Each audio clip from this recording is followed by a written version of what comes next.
হযরত আমিনা রাদিয়াল্লাহু তাআলা আনহা থেকে হাদিস রওয়ায়াত করা হয়েছে। আরেকটা কিতাবের নাম হচ্ছে ইমাম কুসমানি রাহমাতুল্লাহি আলাইহি ওয়া কিতাবের মধ্যে হাদিস কানা বর্ণনা করেছেন। আরেকটা কিতাব হচ্ছে মাকাতুল দুনিয়া, ওই কিতাবের মধ্যে হাদিস কানা বর্ণনা করা হয়েছে। আমার নবীর মা আমিনা রাদিয়াল্লাহু তাআলা আনহা বলেন, আমি স্বপ্নের মাধ্যমে দেখলাম আমার আল্লাহ আমার জানায়া দেন। কে জানায়া দেন? মা আমিনা বললেন, আমার আল্লাহ আমার জানায়া দেন। নিশ্চয় আমি আমিনা স্বপ্নে দেখেছি, আমি আমিনা স্বপ্নে দেখেছি আমার গর্ভে নাকি নূর এসেছে। বলেন সুবহানাল্লাহ। মা আমিনা বলেন, আমার স্বপ্নের মাধ্যমে আমার খবর দেন আমার গর্ভে নাকি নূর আসিয়াছে, আমি নাকি ওই নূরের মা হব। মা আমিনা রাদিয়াল্লাহু তাআলা আশ্চর্য হয়ে গেলেন। মা আমিনা বললেন, আমার গর্ভে আসিয়াছে নূর। কি আসছে? মা আমিনা তো বলে নাই আমার গর্ভে তো মাটি আসছে। মা আমিনা এই কথা বলে নাই। মা আমিনা বলছে আমার গর্ভে আসিয়াছে নূর। আল্লাহু আকবার।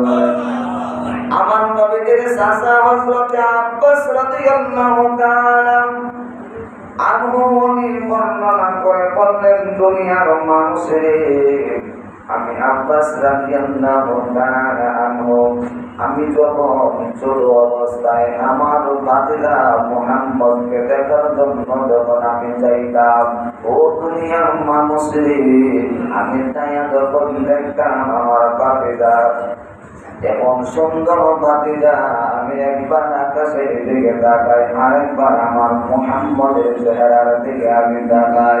আমি তাকাইয়া দেখলাম আমার নবীর চেহারা মুবারকের চাইতে আকাশের চন্দ্র এবং সূর্যের দিকে তাকাইলে বোঝা যায় আমার নবীর চেহারার সমতুল্য হবে না। আমার নবীর চেহারা মুবারকের মধ্যে এমন নূর নূর নূর চমকাইতো, আমার নবীর চেহারার দিকে তাকাইলে আকাশের চন্দ্র সূর্য বেল হইয়া যাইত। হযরত আব্বাস বললেন, আমার নবীর চেহারা মুবারক দেখে নূর চমকাইত। হযরত আব্বাস রাদিয়াল্লাহু তাআলা বলেন, আমার নবী যখন কথা বলতেন আমার নবীর সামনে দুইটা বড় দাঁত আছে, আমাদের আছে কিনায় এই সামনের দুই বড় দাঁতের ফাঁক দিয়া যেমন নূর বাহির হইল। হযরত আব্বাস বললেন, আমার নবী যখন কথা বলতেন আমার নবীর দাঁত মুবারকের ফাঁক দিয়া যেমন নূর বাহির হইয়া যাইত, ওই নূরের আলোকিতে গাছাটা আলোকিত হইয়া যাইত। মা আমিনা বললেন, আমার গর্ভে নূর।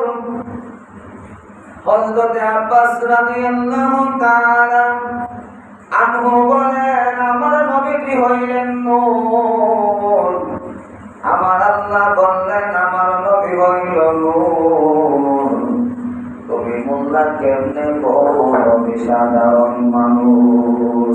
আল্লাহ বলেন, কাদ যাও আকুম মিনাল্লাহি নূরুন ওয়া কিতাবুম মুবিন।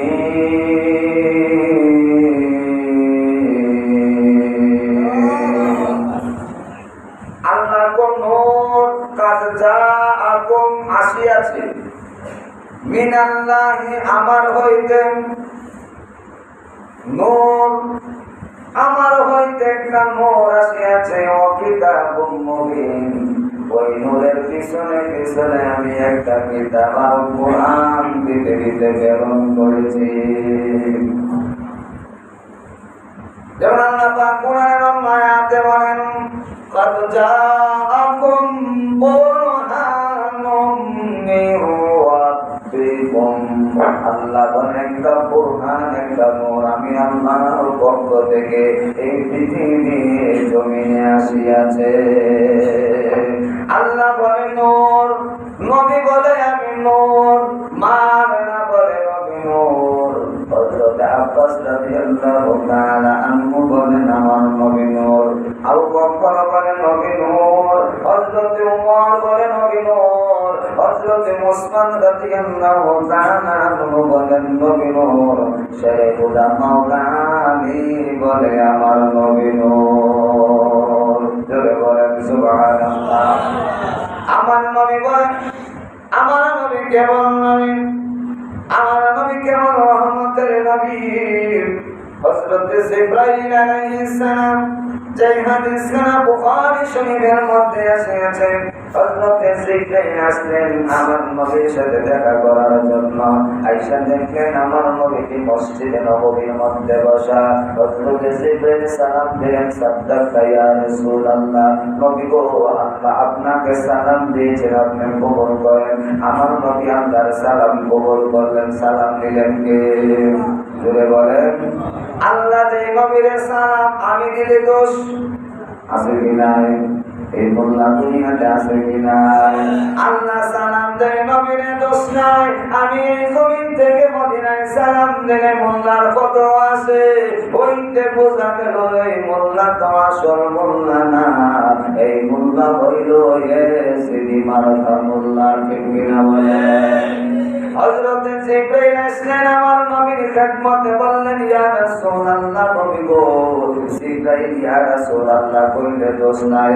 আবু বকর বললেন ইয়া রাসূলুল্লাহ, নবী গো দোষ নাই। আর এই বান্দার জমিন থেকে আমি আর আপনি ইয়া রাসূলুল্লাহ কইলে বেদাদের কত আছে কি নাই? এতে বোঝা গেল ওই মুসলমান বান্দারা হোসাইনি মুসলমান না, ওই মোল্লা হইল সিদি মারতা মুসলমান। ঠিক কিনা বলে? এবার আসেন জিবরাইল বললেন ইয়া রাসূলুল্লাহ, ইয়া হাবিবাল্লাহ, নবী গো। জিবরাইলকে আমার নবী বললেন জিবরাইল কোথায় থেকে আসলাম? জিবরাইল বললেন সিদরাতুল মুনতাহা থেকে আসলাম। নবী গো সিদরাতুল মুনতাহা থেকে আমি জিবরাইল আসি। আমি জিবরাইল বাড়ি হচ্ছে সিদরাতুল মুনতাহা। আমার নবী বললেন আমার আল্লাহ যে তোমার কথা বলিব, ওই কথা বলি তুমি কোথায় থেকে আসো? জিবরাইল বললেন সিদরাতুল মুনতাহার মধ্যে একটা সুন্দর আছে ইয়া রাসূলুল্লাহ, ওই সুন্দরটার ভিতর থেকে আওয়াজ আসে।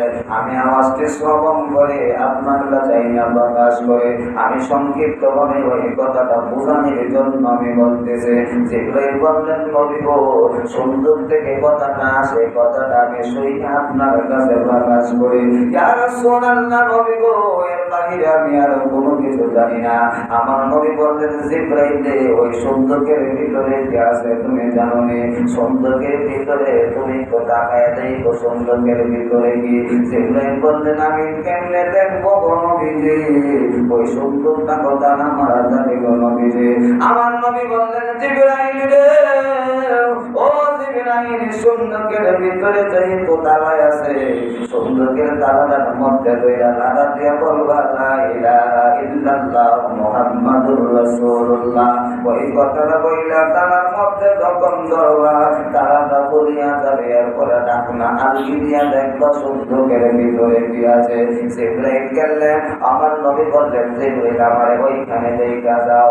জিবরাইল আমি মসজিদে নববীর মধ্যে বসে আমি পাগড়ি মোবারক বান্ধি, আমাকে দেখা যাও। জিবরাইল গেলেন সিদরাতুল মুনতাহায় মুহূর্তের মাধ্যমে যারা কান্নার মধ্যে কান্না সহি কইরা যখন নাড়া দিলেন, তারা বলে গেল কান্না ডাল গিয়া দেখলেন ওই সুন্দরের ভিতরে আমার নবী বৈশা পাগড়ি মোবারক বান্ধে। আল্লাহু আকবার। জিবরাইল সুন্দরের ভিতরে দেখলেন আমার নবী, আবার মসজিদে নববীর ভিতরে এসে দেখলেন আমার নবী। এমনি কিভাবে জিবরাইল তিনবার মতান্তরে পাঁচবার হাত ডাউন করলেন, মসজিদে নববীর মধ্যে তারে দেখা যায়, সিদরাতুল মুনতাহায় গেলেও তারে দেখা যায়। জিবরাইল আয়েশা চুপ করে বসে আছেন, নবী গো। আমার নবী বলেন জিবরাইল কথা বলো না কেন? জিবরাইল বললেন নবী গো আমি আর কি বলবো, এইখানে চারিদিকে ওইখানেও তারে দেখা যায়। আমার নবী বললেন জিবরাইল রে, আমি নবীর হাকিকত জানে আমার আল্লাহ, আর আমার আল্লাহর হাকিকত জানি আমি দয়াল নবী। এছাড়া পৃথিবীর জমিনের কোন মানুষ আমি নবীর চিনে না, চিনে না, চিনে না। সরিষার পরিমাণ একমাত্র মাওলা আলী ছাড়া আর কেউ আমার চিনে না।